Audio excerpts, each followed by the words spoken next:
Hey guys, Ian from Tentworld in Toowoomba. If you guys are going on a camping trip soon, it's like you need one of these guys, a family first aid kit.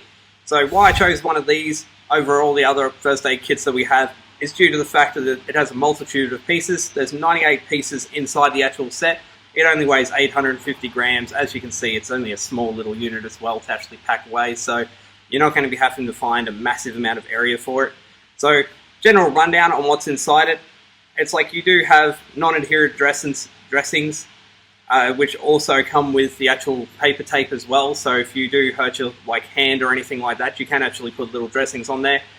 You do have fabric bandages as well as polyethylene bandages. So if you're trying to keep your wound dry, you can actually put the polyethylene over it instead of the fabric. That way it actually dries out and airs out a lot better.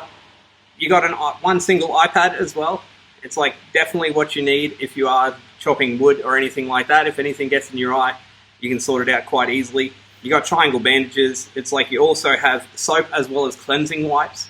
So that is one of the main things. It's like you can clean out the wound as well as actually wipe it off and make it actually sterile. Other than that, it's like you do actually have a valve CPR mask, which would come in extreme handy if the worst case scenario does happen.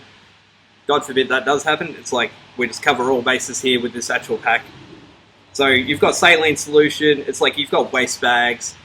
You've got a lot of conforming bandages as well. So if there's any strains or anything silly like that happening with kids running around, you can sort it all out. You've got your emergency blanket as well.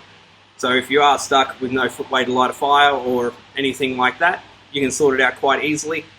And also, with the rest of the actual pack, you've got the standards such as your notepad, pencil, scissors, tweezers, anything that covers anything. You got it with this here. If you were chasing a snake bite kit, you do actually have to buy a snake bite kit as a separate item. But that is one of those things that you need to do if you're going to a certain area. But just as a general rule of thumb, this is what I'd actually be packing straight away, due to the fact that it has pretty much all bases covered, and it is only a small little item. If you have any other questions about any of our first aid kits, our snake bite kit, just give us a call, come in store, or jump online. Thank you.